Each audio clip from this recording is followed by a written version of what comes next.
Have you ever looked at your career path or maybe just your personal growth and felt deeply, deeply frustrated because it just doesn't look like a neat straight line pointing upwards? Oh, yeah. Like you're So somehow that's doing it wrong. exactly like you've been told your whole life that progress is supposed to be this steady, predictable climb, but then you look around at your actual lived reality and you just feel like you're wandering completely off the map. Right. It is a universally exhausting feeling, honestly.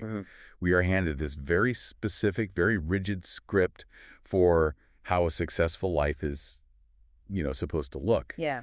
And the moment our reality deviates from that script even a little bit, the immediate assumption is that we are doing something fundamentally wrong. Well, if you are listening to this right now and nodding your head, we are embarking on a deep dive today that is designed to offer a massive mind-bending paradigm shift for you. It really is. It's a game changer. We're looking at a short, but honestly incredibly dense and thought-provoking excerpt from a Substack post by Dr. Jaime Hoerricks.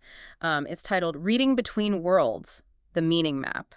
And what Dr. Hoerricks manages to do in just a few paragraphs is completely dismantle the structural metaphors that modern society uses to view progress. Right. I mean, it is a fundamental questioning of how we even measure a human life. So our mission today is to kind of deconstruct this societal obsession with upward progress.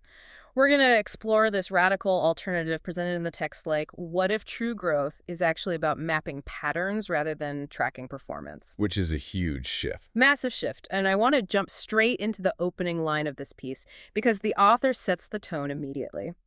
The text simply states, I remain deeply unconvinced by ladders. I love that line. I remain deeply unconvinced by ladders. I mean, it sounds almost like a passing casual observation, but it's actually a surgical strike at the dominant metaphor of our modern lives. Yeah, the ladder is everywhere. It really is. To understand the weight of that sentence, you have to look at how pervasive it is. We have the corporate ladder. The property ladder. Right. The social ladder. We conceptualize almost every form of human advancement as this strict vertical structure. Okay, let's unpack this because the author goes on to describe ladders as bossy little objects. Which is such a great phrase. It's so good. They're bossy little objects that are narrow in their imagination. But, I mean, if life isn't a ladder, we are suddenly left without a script. Right. We're sort of lost. Because from kindergarten all the way to the executive boardroom, we are conditioned to constantly ask, what's the next rung? So is the author suggesting we just, I don't know, step off entirely? Well, it's less about stepping off and more about recognizing the inherent design flaws of the tool we're actually using to judge ourselves. Okay, how so? Think about the physical constraints of an actual ladder. It's a structure that dictates your movement with absolute rigidity. You cannot step sideways. Right, you'd fall. Exactly. You cannot wander to explore the periphery. Your hands and your feet must go exactly where the manufacturer placed the rungs. And there's zero middle ground, you know? You're either climbing or you're falling. Yes. That is the core issue the author is exposing. The ladder forces a total binary. Right. You are either ascending or descending. Wow. Yeah. The text points out that a ladder is so certain that up is both the correct direction and a universally desirable outcome. That is what is meant by a narrow imagination. Because it just ignores everything else. Exactly. When we view our lives strictly through this vertical lens, we severely limit our understanding of personal evolution. And I feel like it creates this underlying panic that any movement that isn't explicitly upward is a total failure. Well, 100%. Like if you take a lateral move at work because you want to learn a completely different skill set in a new department, the immediate question from your peers is, did you get passed over for a promotion? Or if you take a year off to care for a sick family member. Yes. Yeah. Or just to figure out what you actually want to do with your life. Society immediately slaps a label on it and calls it a gap on your resume. We are completely held hostage by these bossy little objects. We really are. And if we connect this to the broader psychological picture, we have to ask why we crave the ladder in the first place. Because it's easy. Basically, yeah. Humans love cognitive ease. A ladder is a brilliantly simple heuristic. Up is good, down is bad. No nuance required. Right. It requires very little critical thinking to measure success when the only metric is elevation. But Dr. Hoerricks argues that this isn't just a casual preference for simplicity.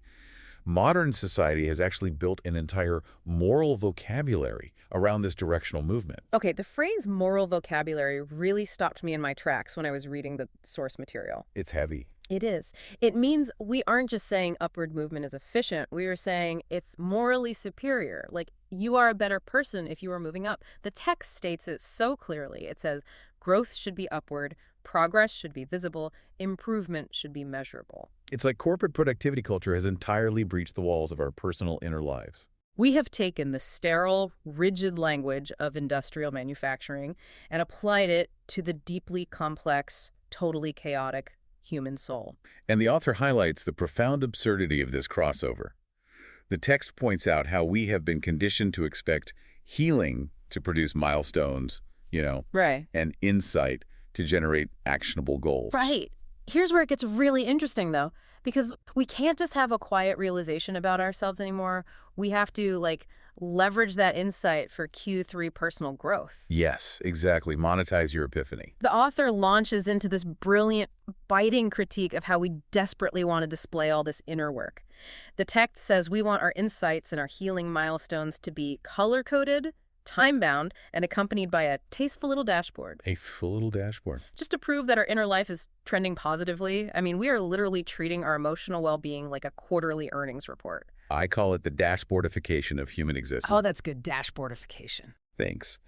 But the text is highlighting this massive tension between the organic, highly unpredictable nature of human experience and the rigid, mechanical nature of modern metrics. Because you can't put a metric on everything. Right. You cannot optimize grief. You cannot put a perfectly neat timeline on profound self-discovery. Okay, I am going to push back on this just a little bit, though. Sure, go for it. Let's look at the reality of how people live today. People love their habit trackers. They love their journaling apps that show them, a streak of consecutive days. They do, the gamification of life. Right. And in a world that feels incredibly chaotic and entirely outside of our control, don't those tasteful little dashboards give people a necessary anchor? If I color code my sleep schedule or my meditation practice, I feel a sense of agency.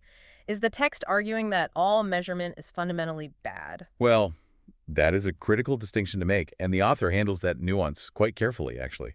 The text fully acknowledges the psychological appeal of this system. Dr. Hoerricks writes, "It is all very tidy." Dashboards do provide an illusion of control, which, as you pointed out, is highly comforting in a chaotic world. Yeah, it feels nice to check a box. It does. But the crucial caveat follows immediately in the source material. The text says, it is also, for many of us, complete nonsense. Complete nonsense. Right. The argument isn't that tracking a habit is inherently evil. The argument is that framing your entire existential journey as a perfectly smooth, upward trend is a fundamental misrepresentation of reality. Because, as the author states point blank, not all change happens like ascent. Exactly. When you take a nonlinear, messy process like healing from trauma or creative discovery or, simply figuring out who you are, and you force it into a time-bound, color-coded goal, you create a false, performative reality. You're just putting on a show for the spreadsheet? Right. You end up performing your healing for the dashboard rather than actually experiencing the healing itself. You're trying to squeeze a profoundly organic process into a rigid metric of performance. And the collateral damage of that is just immense. If your life doesn't fit on that tasteful little dashboard, if you aren't hitting those arbitrary healing milestones by a certain age or a certain date, you feel like you are failing at being a person. You feel broken. You do. You feel completely broken. But the text is giving us this incredibly liberating realization. It is the tool that is broken, not you. The latter is bossy and the dashboard is nonsense. Which leaves us with a rather profound problem to solve. Exactly. If the dashboard is broken and we're just performing our personal growth to satisfy an imaginary metric, how do we actually track our progress without spiraling into total chaos? Right. What's the alternative? Yeah, if we throw away the ruler, what do we replace it with? Are we just wandering aimlessly? Well, this is where the source material pivots from critique into a radical new framework. We transition from diagnosing the problem to exploring what Dr. Hoerricks calls the meaning map. The meaning map. Yeah. The subtitle of the piece outlines this beautifully. It offers a field-first alternative to progress, where growth is traced through pattern, not performance. Pattern, not performance. I mean, that is a massive conceptual shift. This changes everything. If performance is the latter, hitting the metric, reaching the next rung, trending upward, then what does it actually mean to trace growth through pattern? The author mentions that this is specifically for Gestalt adults. Right. So to understand this alternative, we have to unpack the word gestalt. Right. In psychology, a gestalt is an organized whole that is perceived as more than the sum of its parts. Okay. It's the idea that the overall pattern carries the meaning, not the individual isolated components. For a gestalt adult, meaning doesn't come from isolating one single metric, say your salary or your fitness level, and relentlessly improving it in a vacuum. Because life doesn't happen in a vacuum. Yeah. Precisely. Life is incredibly messy. The text proposes that for these individuals, meaning emerges in three very specific, distinct ways: spatially, relationally, and recursively. Those are three incredibly dense, heavy-hitting words: spatial, relational, recursive. Let's break them down. Yeah, let's break those down one by one because they seem to be the absolute foundation of this entire alternative model. Let's start with spatially. How does a person grow spatially? Well, if the latter requires you to lock your vision straight ahead and look exclusively up, moving spatially means looking outward. Like scanning the horizon. Exactly. It involves exploring the width and breadth of an experience across the landscape. It is exploring the field. Spatially, you are gathering data from your surroundings without demanding that the data immediately elevate your status. It makes me think of someone mapping a new terrain. You have to move side to side, you have to explore the edges, you have to walk down into the valleys just to see what is actually there. You're just taking it all in. Right. You aren't just trying to conquer the highest peak as fast as possible. That lateral exploration is crucial. And that leads directly into the second word: relational. Relationally. This concept is about how the widely different pieces of our lives connect to one another. Performance metrics treat our lives as separate, hermetically sealed silos. Like, you have your career silo. Right, your career silo, your physical health silo, your romantic relationship silo. But anyone who has lived a little bit of life knows those silos leak into each other constantly. Always. A relational view embraces that interconnectedness. It understands that a shift in your personal boundaries inevitably alters your professional ambitions. Oh, that's so true. Or a change in your physical health completely rewires your creative output. Everything touches everything else. Under this framework, meaning isn't found in maximizing one silo. The meaning is found in the web of relationships between the events in your life. So what does this all mean? I want to pause here and try to ground this in a really concrete analogy because these concepts are so huge. Let's look at the idea of a giant puzzle. Okay, a puzzle. It sounds to me like instead of climbing a ladder where you can only ever see the back of the rung right in front of your face, you are standing over a massive jigsaw puzzle spread out on a table. A jigsaw puzzle is actually a remarkably apt way to visualize a gestalt process. Think about it. What happens to the individual pieces as you work? Well, the individual pieces never actually improve. Right. Like a blue puzzle piece doesn't suddenly become a better, more high-performing blue puzzle piece over time. Right. It doesn't level up. Exactly. There is no upward progress for the piece itself. But as you spread the pieces out on the table, that is the spatial movement. Yeah. And as you start testing how a blue piece connects to a green piece or how a sharp edge fits into a rounded edge, that's the relational movement. That's brilliant. Notice how the value of the piece isn't intrinsic to the piece itself. Its value is entirely dependent on its relationship to the pieces around it. Exactly. And you might pick up a piece, try it in one spot, realize it absolutely does not fit there, and set it back down on the table to come back to it later. Which brings us perfectly to the third word from the text. Recursively? Recursive. Recursive movement is perhaps the most difficult concept for ladder climbers to accept. It is about looping back. Going backwards. Sort of, but not really. It is revisiting old lessons, old environments, or old wounds, but encountering them with new eyes. On a ladder, going back down to a previous rung is a catastrophic failure. It means you lost ground. Right. It's a demotion. I am going to play devil's advocate here for a second, though. Sure. If we throw away the ladder entirely and just embrace this looping back idea, aren't we just giving ourselves a massive excuse to be lazy? How do you mean? Well, how do we distinguish between recursively mapping a pattern and just, procrastinating or staying stuck in toxic habits? Doesn't recursive just feel like failure? Well, it feels like failure only if you are still secretly judging yourself by the ladder's metrics. Oh, wow. Okay. Let's look at a real-world psychological mechanism to explain this. Imagine you go through a really difficult breakup or a divorce. You spend a grueling year doing the hard internal work to establish personal boundaries. Okay, doing the work. You read the books, you go to therapy, and you finally feel like you've conquered that issue. The latter mentality says you have securely reached the good boundaries rung. You've checked the box on the dashboard. It's color-coded green. Exactly. But then 3 years later, you enter a new relationship, and suddenly you are struggling with setting boundaries all over again. The latter mentality screams that you failed. Right, like, I thought I fixed this. Yeah, it tells you that you fell down 3 rungs and lost all your progress. Which is a devastating feeling. It makes you want to just give up. But the recursive mentality says something completely different. It says, no, you have not regressed. You are encountering a familiar concept from a completely new vantage point. Oh, I like that. The boundaries required for healing alone are entirely different from the boundaries required when merging your life with a new partner. That makes so much sense. Right. You are looping back to an old lesson, but you are bringing a wealth of new spatial and relational data to the equation. You aren't stuck. You are adding necessary layers of complexity to your understanding. That reframing is incredibly powerful. I mean, it completely neutralizes the shame of feeling like you are dealing with the same problems over and over again. You're just encountering that puzzle piece in a different section of the board. And when you finally connect those pieces, what happens? The picture changes, the pieces stay exactly the same, but the shape of what makes sense completely transforms. You have just organically arrived at the absolute heart of Dr. Hoerricks' piece. The text redefines the entire concept of the map with this exact phrasing. The real map is not progress. It is the changing shape of what now makes sense. The changing shape of what now makes sense. That's beautiful. It fundamentally rewrites what it means to grow as a human being. Under the old moral vocabulary, growth meant accumulating more status, more milestones, more color-coded dashboard metrics. Always more. Right. But under the meaning map framework, growth is simply the ongoing spatial reorganization of your understanding of the world. I just keep coming back to the profound relief of this.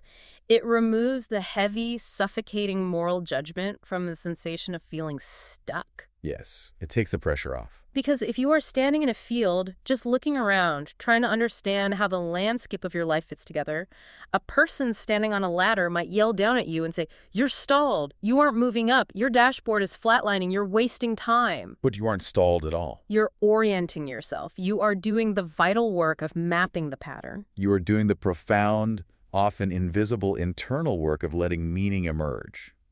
And that cognitive process cannot be rushed. Definitely not. Certainly cannot be neatly color-coded on a spreadsheet.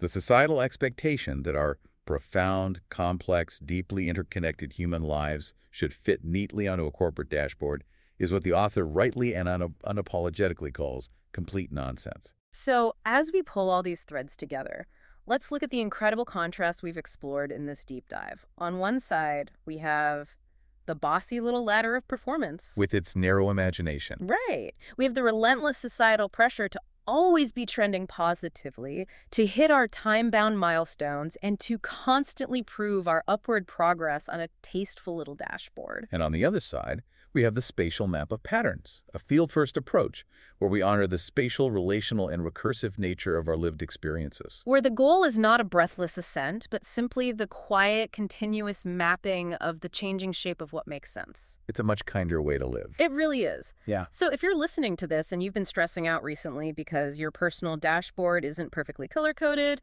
or because your career feels like a chaotic web instead of a straight line pointing up, consider this deep dive your official permission to let all of that go. Absolutely. Let it go. You don't have to be entirely unconvinced by ladders to recognize that they are incredibly narrow in their imagination. Your graph might not look like an ascent. It might be spatial, relational, and highly recursive. You might just be figuring out the shape of what makes sense right now, and I promise you, that is more than enough. You know, the excerpt from Dr. Hoerricks that we analyzed today actually ends on a rather haunting cliffhanger. Oh. Yeah, it cuts off mid-sentence. The final line reads, "Because not all change happens like ascent. Not all understanding arrives as," and it just stops. Wow. And I want to leave you with a final thought to mull over based on that interruption. What should we be asking ourselves? If change doesn't happen like ascent, I want you to consider the moments in your life where you felt you were stalling or moving sideways. Those really frustrating eras. Exactly. The areas where you felt completely off the map and entirely unproductive. What if those weren't periods of stagnation at all? What if those frustrating, sideways, seemingly pointless moments were actually periods of massive, invisible spatial growth? The quiet moments. Right. The quiet, unmeasurable moments where the shape of what made sense to you was entirely rewriting itself.